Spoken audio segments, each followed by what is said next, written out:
Hey guys, it is Ryan. I'm not sure if you know this about me, but I'm a bit of a fun fanatic when I can. I like to work, but I like fun too. It's a thing. And now the truth is out there. I can tell you about my favorite place to have fun. Chumba Casino. They have hundreds of social casino style games to choose from with new games released each week. You can play for free anytime, anywhere. And each day brings a new chance to collect daily bonuses. So join me in the fun. Sign up now at ChumbaCasino.com. No purchase necessary. VGW Group. Void where prohibited by law. See terms and conditions. 18+.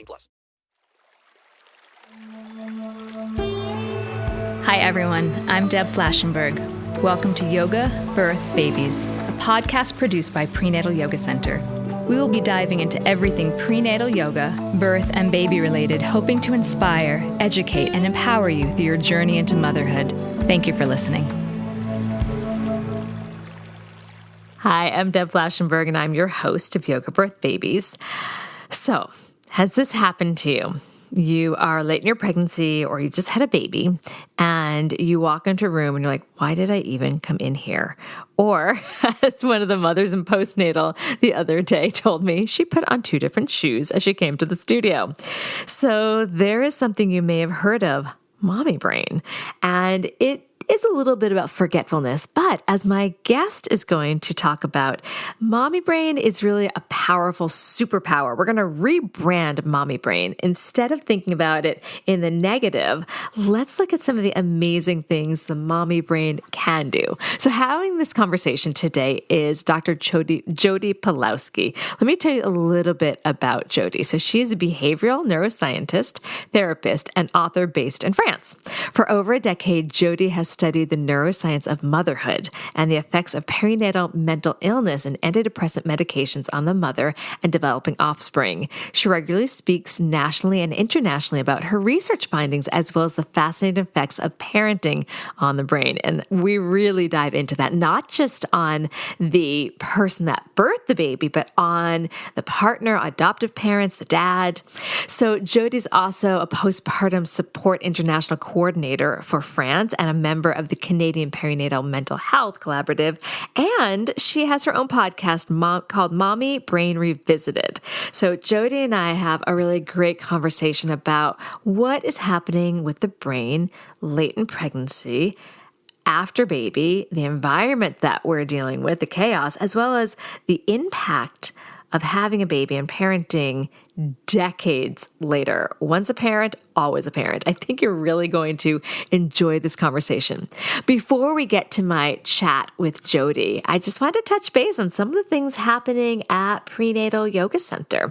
So a lot of people are asking, is our schedule changing? So we're continuously adding more in-studio classes. I was actually talking to my husband about this the other day, about how the business that we entered the pandemic with is not really the business we have now. It is absolutely expanded. So prior to the pandemic, we had our studio on the Upper West Side, and every now and then we'd have people from outside of Manhattan or one of the other boroughs coming in, maybe for a special occasion. But what's really amazing is our doors are wide open now. Our walls have been busted open. So while we're still in our brick and mortar place, having a wonderful time meeting people in person, we're also continuing our online classes. And I'm so proud of the seamless way we have created our hybrid classes. So I often teach in the studio and online. And while I'm in the studio, I'm connecting with the folks there, but we're also very much connecting with the people at home. They're still involved in circle time. I have a monitor right next to my mat, so I'm still seeing their poses. They're included in conversations. So it's just exciting to see how things have really changed, how our classroom is just expanded so much. And it's really a joy and an honor to be able to see how things have shifted. So we have in-person classes almost every day, 6 days a week at this point, and we have online classes 7 days a week. So no matter where you are, I got you covered for some prenatal and postnatal yoga. So check us out, prenatalyogacenter.com. And then don't forget, for the days that you can't make it into the studio, grab your free downloadable 5 simple solutions to the most common pregnancy pains. Now, we've also changed how we teach our teacher training. So twice a year, we're going to be doing our training in New York City at our studio. And then twice a year, we're doing it online. And I know this is going to be dropped later than I'm recording it, but right now we're about to start our November and December training as I'm recording this. And what's amazing is we have people from not just all over the country, but all over the world. And it's just fascinating to see that this work is now going to be brought to so many communities. So if you're a yoga teacher and you're interested in taking a very deep dive into supporting the pregnant person, check out our teacher training. And then the last thing I want to do is just to thank you. Thank you for being part of our community. Thank you to those that leave a rating and review. And thank you for simply listening and lending your ear. And I'm hoping that what we're offering is supporting you, whether you are pregnant or thinking of getting pregnant or heading into birth or you're a new parent. Thank you for being part of our community. And it's my true honor to support you. Okay, we're going to take a quick break. And when we come back, let's talk about mommy brain. Okay, round 2. Name something that's not boring. A laundry? Ooh, a book club. Computer solitaire, huh? Sorry, we were looking for Chumba Casino. That's right. ChumbaCasino.com has over 100 casino-style games. Join today and play for free for your chance to redeem some serious prizes. ChumbaCasino.com. No purchase necessary. Void where prohibited by law. 18 plus terms and conditions apply. See website for details. Hi, Jodi. How are you? I'm good. It's great to be here. Thank you so much. Well, I'm really excited to chat. So I found you by just scrolling through Instagram. And when I saw what you were talking about, it really piqued my interest. So I thought, wow, mommy brain. All right, let's dive into that. So I guess we should just jump in. If you don't mind just telling me a little bit about yourself and then what led you to focusing on neuroscience and motherhood. Okay. So let's just dive in. A little bit about me. I'm a neuroscientist. I'm a psychotherapist. I'm a mom of 2, Canadian living in France. And, I've been really always interested in, I guess, mom-baby interactions. I grew up on a small farm in British Columbia, Canada, and we often in the spring, of course, had lots of baby things around. And I think I was always really intrigued with the behavior and the interaction between mom and baby and in the animals we had. And so then when I went on to university, I became really interested also in the hormones, brain, and behavior, and what a better kind of more fascinating intersection between the three. The most interesting, I think, is during pregnancy and the postpartum period. And so to be able to study hormones, the brain, and behavior in this context, it was really something that I've become quite passionate about. So how did that start? That's how you started because of the farm and then in university. But what was it about just jumping in? So what did that path look like? Yeah. So in fact, during my third year of university, I was working on a project in language development where we were looking at how parents help kids learn words. And there was something really interesting to me about focusing on that aspect of development, the parent's role. And then I started, through my courses and things, started to be interested really in this transition to parenthood and why does it go well? And then why doesn't it go well, essentially? And in terms of brain health, I did an undergrad in biopsychology, a Bachelor of Science, a master's in psychology, and a PhD in neuroscience. And so that's kind of, I don't know if there was a particular day where I was like epiphany moment, or it was just kind of this gradual theme that I became quite interested in and passionate about. But it's something, we often talk about child development and let's focus on how baby turns out, but we're not talking or learning so much about what parents do. And this study we did in language development was so cool because the parents were doing stuff they didn't realize how they were paralleling the needs of the child as they're learning words.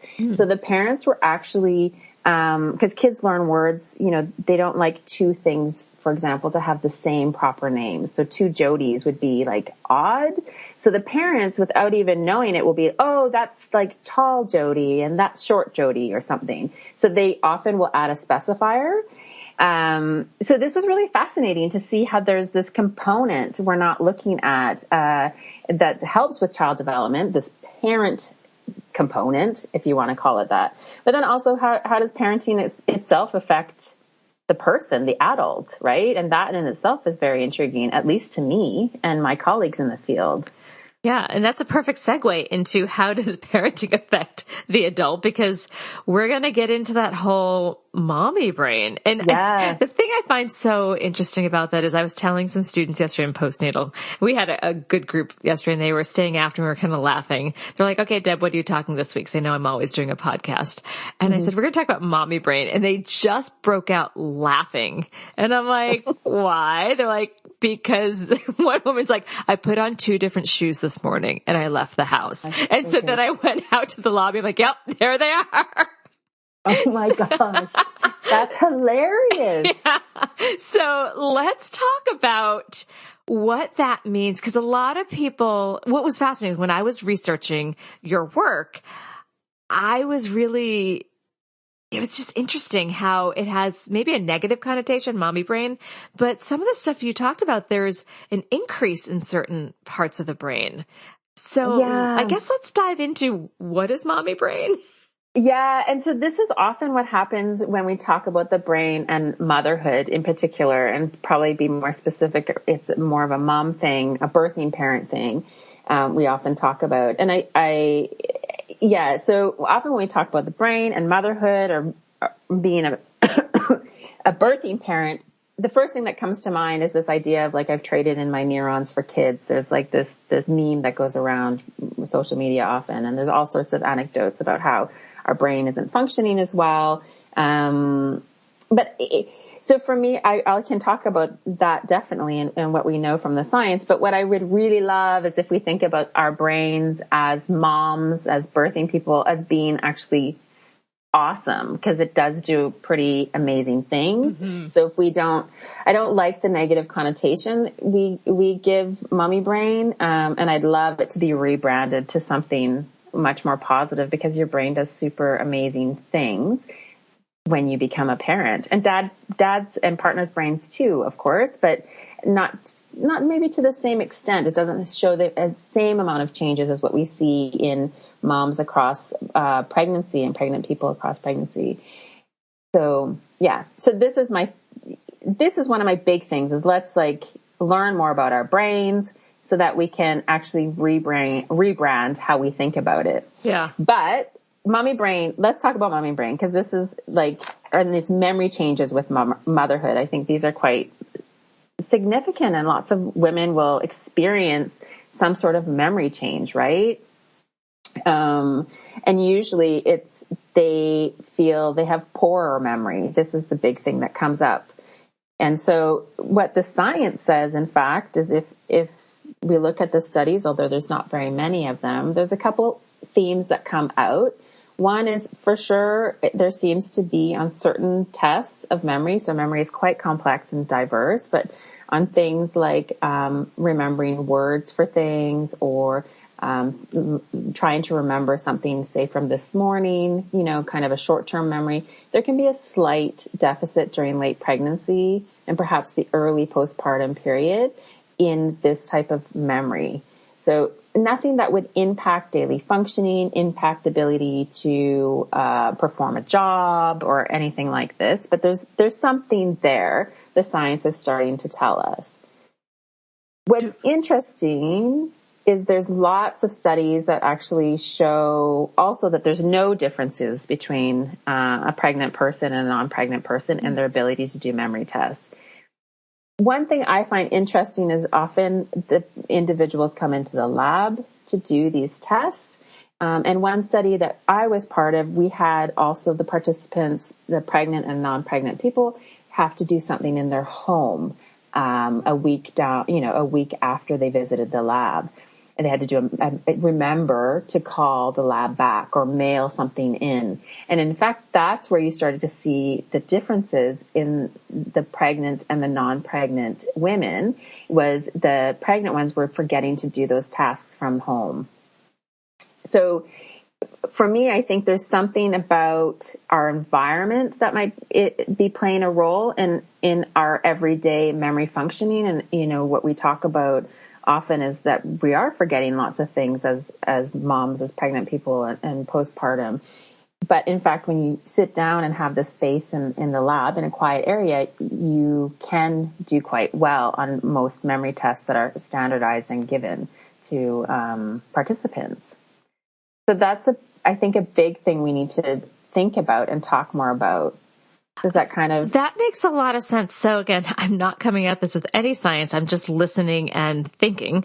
Yeah. But I'm wondering, like the first thing that popped into my head is distraction. When you're a new parent, there is a lot of new stimulation in your space. And as a pregnant folks at the end, there's a lot of anticipation.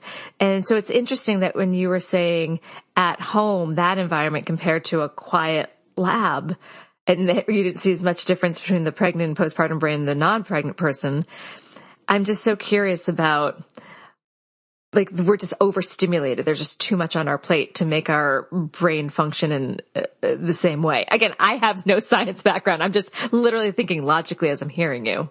Yeah. And so I think this is an idea that we need to kind of piece apart a bit more. But I think I agree that there's something about the environment at home, the to-do list, the cognitive mental load that is interfering with the ability to remember or feeling like you're capable of doing things. Or maybe your list is just too long, right? And your brain's like, ugh, I can't deal with it all. But I think we need to get at that a little bit more. Mm-hmm. There's a couple other points that I also like to throw out there. Sure. There's a recent study that showed in pregnant people and non-pregnant people, they had to remember either, furniture items or baby-related items. And in fact, the pregnant people and the non-pregnant people did really well on the memory tests in general. But the pregnant people had better memory for the baby-specific items. Huh. Yeah. That's where their focus is. Yeah. So this is what makes sense to me, looking at the neuroscience research and what we know about how our brain changes in preparation to and while learning to care for a baby, is that I like to think of it as perhaps there's a bit of a shift, right? There's a shift in what's important and what your brain is focusing on, because the idea is to ensure that 9 months you've invested in making a baby, actually you have the ability to make sure baby survives without you, right? So right. This makes sense from an evolutionary perspective, that there's some changes that are going on in your brain, in this case, to ensure that the baby will survive. So your focus is going to shift towards things that are important for caring for the baby. Right. At least this is an idea, right? Which seems to make sense. That makes a lot of sense. So let's think about if somebody knows that as they get further into pregnancy and postpartum, they know they may get a little bit more forgetful. How do you think there's a way that somebody could prepare for that? Or how do you think knowing this would help the transition into parenthood? Yeah. So I think it's important to realize there's lots of changes going on. And so there's a healthy range of perhaps changes in memory, changes in emotions that are quite normal during pregnancy and the postpartum period. I think when it comes to memory and feeling forgetful, there's always, and even with emotions that seem to be getting a little bit too all over, there's some key things I always think are important to check in that are basics, but they're really good for our brain health. So sleep, like how is your sleep going? Can you get a little bit more? Movement, exercise. This is really healthy. Being outside. Can you get a few more steps in? How does that look for you?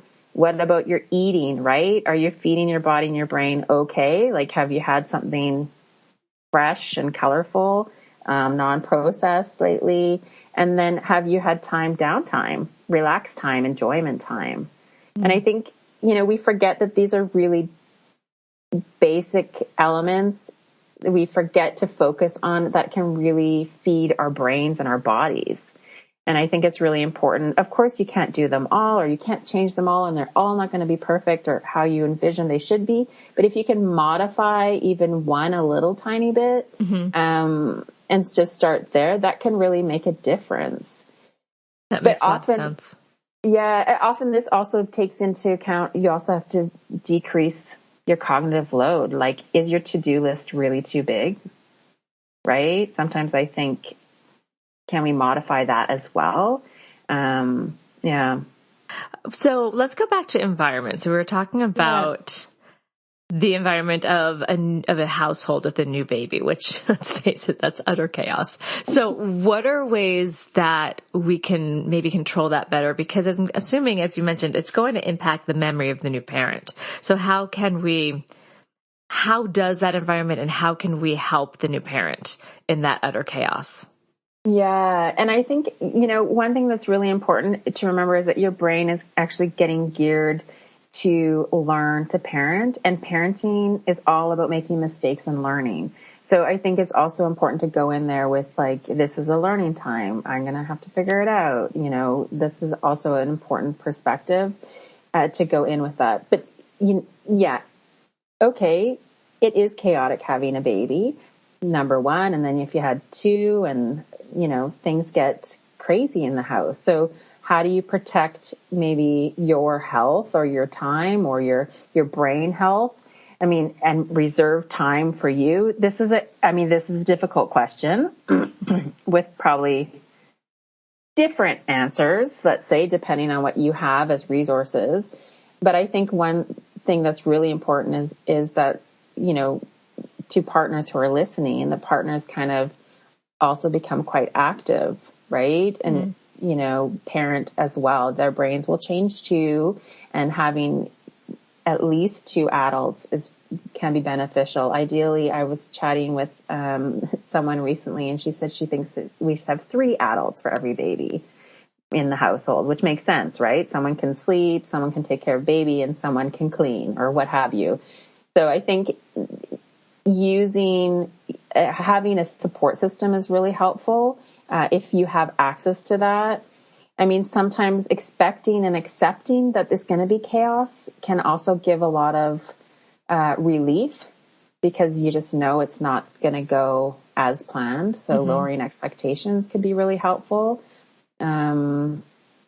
I like the lowering expectations. That actually came up. So as we were talking in postnatal class yesterday, and we were talking about the mommy brain, someone did actually say, she's like, I used to be I think she's probably, from my opinion, still a little type A, but she's like, I used to be so type A and always in control of everything. She's like, I just let my house completely go and it feels really good. I'm very curious to see what her idea of let her house completely go. But there was that surrender that sounded like was happening, and just kind of loosening the grip that I bet probably helps when things are chaotic.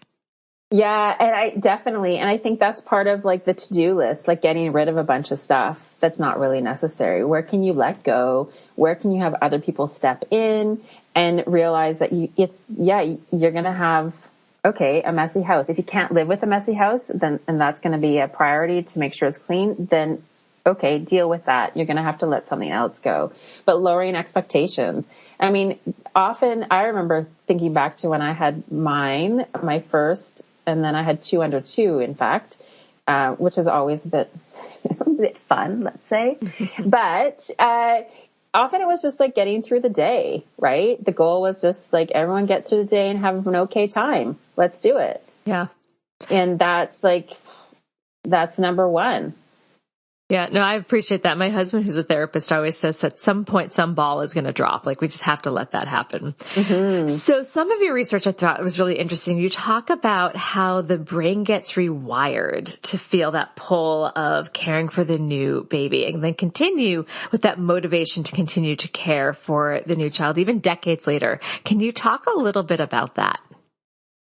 Yeah, I think we like to think of this maybe in the parental brain world as like this parental brain neurocircuitry coming online. So that's where there's a lot of different brain areas that we use every day when we're not having kids as well, but they work together once baby arrives to learn how to parent and to help us as parents modify our behavior and respond to baby and learn how to respond to baby. So we talk about this neurocircuit that kind of comes into play where really a lot of different brain areas important for things like motivation and emotional regulation and decision making and the ability to kind of understand what another person needs or what the baby needs at this period of time. These all kind of come online and have to work together. I like to think of it as it's really a complex interaction between these different brain areas and as a function of this relationship with baby. So the idea is that if this comes into play and then, it's going to be modified. Like your brain is going to continually be modified, your parental brain, in response to your child's needs. This is the idea, right? Your baby's developing and they're going to need other things. You're going to respond to that and learn what they need. And it's going to continue kind of to evolve with time. And I think that that's really interesting to think about because sometimes we think, oh, well, I have mom brain, I'll have it forever. And in fact, know that kind of forgetfulness around that time, 5 years, you're not going to have that feeling most likely. There's going to be other things to focus on or other changes with your child and with you that are happening in your brain and that are needed for you to parent as well. So I like to think of it as this evolving type of neurocircuitry, like this changing brain that's there to respond to the needs of your child. That makes a lot of sense. Now, you've mentioned a little bit about the partner or the dad, maybe even adoptive parents. I want to dive into that. We're going to take a super quick break. So when we come back, let's talk about it's not just the person that birthed that baby, but the family around that has some change in the brain. So we'll be right back. Lucky Land Casino, asking people, what's the weirdest place you've gotten lucky? Lucky? In line at the deli, I guess? Aha, in my dentist's office. More than once, actually. Do I have to say? Yes, you do. In the car before my kids' PTA meeting. Really? Yes. Excuse me, what's the weirdest place you've gotten lucky? I never win and tell. Well, there you have it. You can get lucky anywhere, playing at LuckyLandSlots.com. Play for free right now. Are you feeling lucky? No purchase necessary. Void where prohibited by law. 18+. Terms and conditions apply. See website for details. With Lucky Land Slots, you can get lucky just about anywhere. Dearly beloved, we are gathered here today to... Has anyone seen the bride and groom? Sorry, we're here. We were getting lucky in the limo and we lost track of time. No, Lucky Land Casino, with cash prizes that add up quicker than a guest registry. In that case, I pronounce you lucky. Play for free at LuckyLandSlots.com. Daily bonuses are waiting. No purchase necessary. Void where prohibited by law. 18+. Terms and conditions apply. See website for details. Okay, so we are back. So how does having a baby affect the brain of an adopted parent or a partner or a dad? Yeah, I think this is a really great area of research that's been taking place more and more over the past probably 5 years or so. We don't have very much research at all on adoptive parents, and we need much more. But what I will tell you is what we're starting to see is very similar changes in individuals who are parenting, who are active with their babies, similar brain changes. So in dads, we know that there's a lot of these brain areas, like I talked about, the parental brain areas. Mm-hmm. They're also activated in dads, and in particular, they can be just as active as you see in moms, depending on the amount of time they spend with baby. So we don't have enough studies in this area where we compare, the birthing parent and the non-birthing parent and their time with baby as a function of how their brain changes. We need more research on this, but we're starting to see that it really has to do with experience in the dads and partners. And possibly this is what we would expect in the adoptive parents as well. The amount of time you're engaged with baby, it's helping your brain to learn how to be with baby and to be modified in response to the baby's needs. And so experience really matters in this context. Mm-hmm. And I think that's really important for non-birthing parents to realize, is that experience is key, and that's key for birthing parents as well. But it's really key to help you to figure out what to do and help your brain to learn what it's supposed to do so you can parent. Does the brain keep changing for each child? To say someone has 1, 2, 3, 4, 5, like does it keep, like each child just changes the brain even more? Yeah, this is a good question. So I mean, we don't have a whole lot of research on this. I actually did part of some research on this when I was doing my PhD thesis. I used animal models. because I was interested in looking at neurogenesis. It's something more specific, production of new neurons that we can't see in human brains. Anyway, I looked at first and second time moms, and you probably, depending on what we're looking at, we're seeing probably the greatest changes the first time around, but definitely, and we really need more research on this. I know I've already said that. I feel like I say it too much, but I would anticipate that there are differences with each child. But perhaps the greatest ones are with the first time you parent, you're going to see the greatest changes. But yeah, there is some research showing that the number of children you've had is associated with how your brain functions, into your 70s, if you're a mom, for example. Oh, wow. So there's a little bit of research linking number of kids with brain health or brain function later in life, but we just don't have all the details yet. So I'm just so curious. So you're saying, okay, number of kids, brain health later in life. Does it make your brain healthier later in life? Or does it make So there's a couple of research. So there's one study, I think, looking at people about in their probably 50s to 60s, their parents. So their kids must be, I don't know if they had the age of the kids, but their kids were a bit older, right? And they showed that the brain actually appears younger in parents than non-parents. In particular, they only looked in birthing parents, in mothers. But it's a younger profile, and they use machine learning to do some algorithms. I don't know exactly the complexities of it all, but they look at these brain images, and then they can do these calculations. So in this research, it was about half a year younger. So it's not like you're 10 years younger, your brain isn't 10 years younger, but there's something going on in the brain years after having children that seems to be healthy, potentially. And then there's other research into the 70s showing that definitely there's more benefits to brain, perhaps healthiness. I'm going to say that quote unquote, because I think more research is really needed to understand how having kids can benefit our brain health.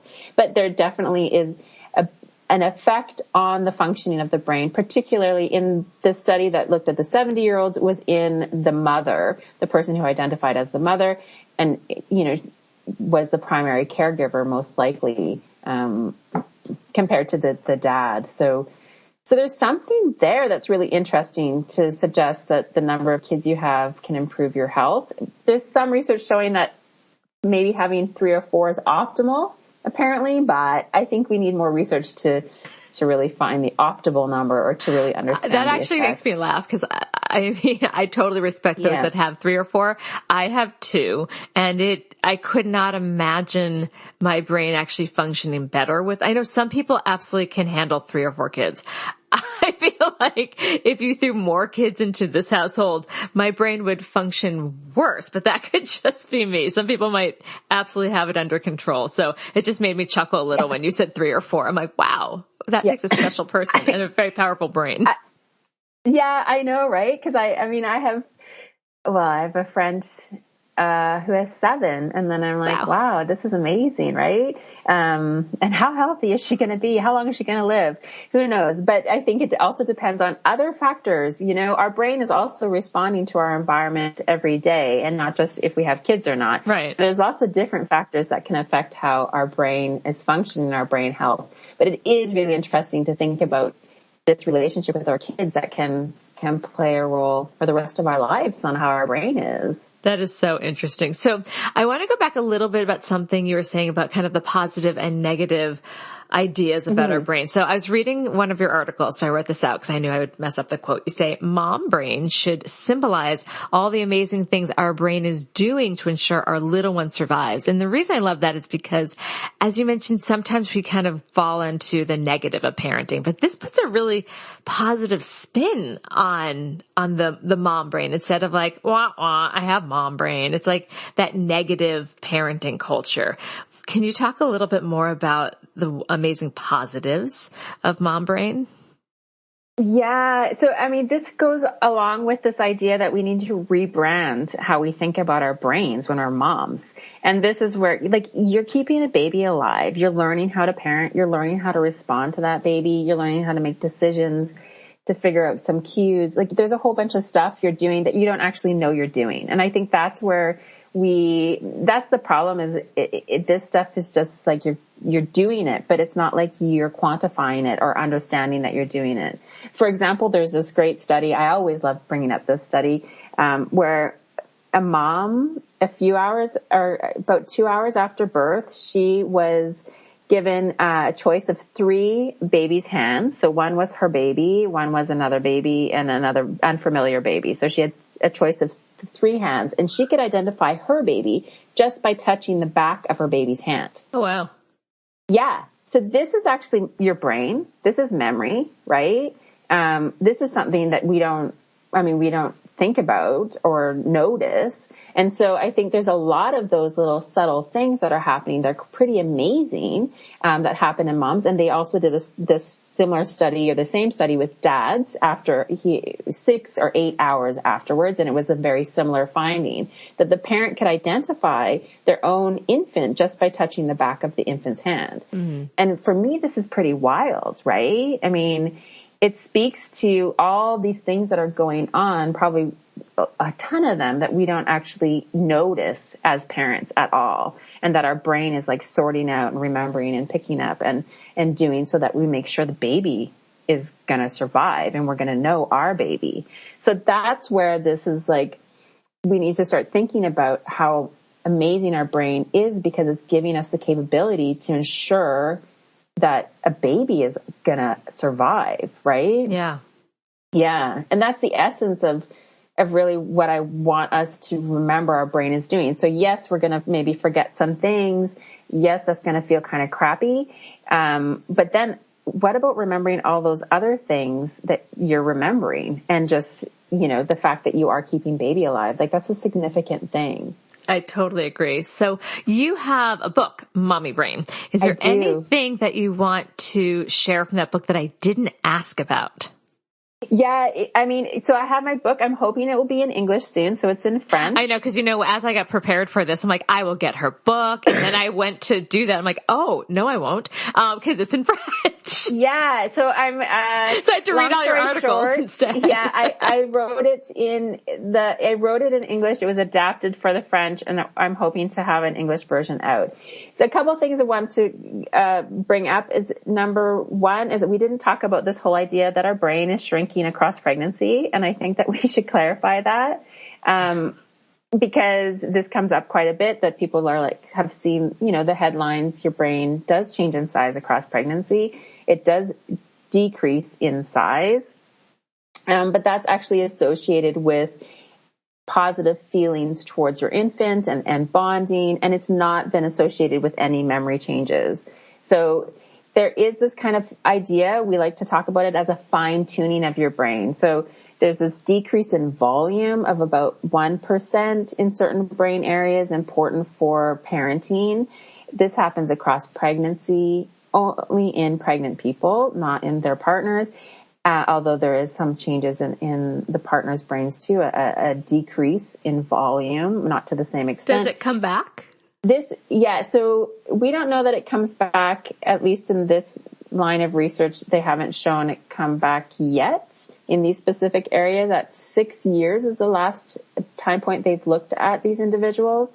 But it's really this idea that it's a fine tuning of the brain. It's not it's less like is more. Off what what was it? There's when you slosh off the dead skin, you're like, I don't need this anymore. Like the loofah pads. It's like a loofah pad for your brain. Yeah, it's like cleaning it up so it's like functioning and knows what it's doing. I like that. We're getting efficient. Yes, it becomes more efficient. So we have a review out on this, and we called it Less is More, or Less Can Be More, I think was the title, because it's really important to understand that, yes, there are these structural changes, but they're beneficial and they're healthy, and it's a normal. So that's one thing I want to clear up. Also, I want to say that these are structural changes, and then your brain, when we do human research, there's also functional changes. And so it's the function these changes are increased in response to your baby, particularly in the postpartum period and as a function of time spent with baby. So these are things I think just to clear up so that you've got structural changes, functional changes, both are happening and both are important and super healthy for your brain. We're putting that back into the positive part of mommy brain instead of just the negative. We're going for that rebranding. Yeah. I really am fascinated by the loofah of the brain. Really... The loofah of the brain. There we go. And the other thing is, often when we think of these memory changes, or one thing that comes up for me quite a bit when I think about this research is we have a history of, as women in particular, to be not seen as smart.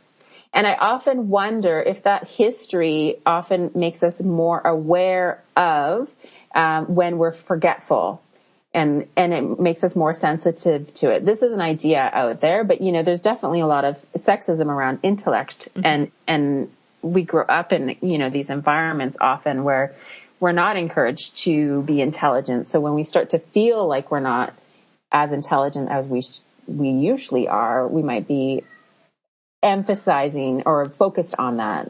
This is an idea that's out there also that, kind of ties in with this negative mommy brain idea that needs to be rebranded. So, yeah. I like that we're rebranding the mommy brain. All right, We're going to take another break, but when we come back, what is one final tip or piece of advice you'd like to offer new and expectant parents? And you could put your mom hat on for this. You could put your neuroscience hat on, put your therapist hat on for this, however you want to think about answering this. We'll be right back. Hello, it is Ryan, and I was on a flight the other day playing one of my favorite social spin slot games on ChumbaCasino.com. I looked over at the person sitting next to me, and you know what they were doing? They were also playing Chumba Casino. Coincidence? I think not. Everybody's loving having fun with it. Chumba Casino is home to hundreds of casino-style games that you can play for free anytime, anywhere, even at 30,000 feet. So sign up now at ChumbaCasino.com to claim your free welcome bonus. That's ChumbaCasino.com and live the Chumba life. No purchase necessary. VGW. Void where prohibited by law. See terms and conditions. 18+. Okay, so we're back. So what would you like to leave our listeners with? Oh, this is a good one. Oh my goodness.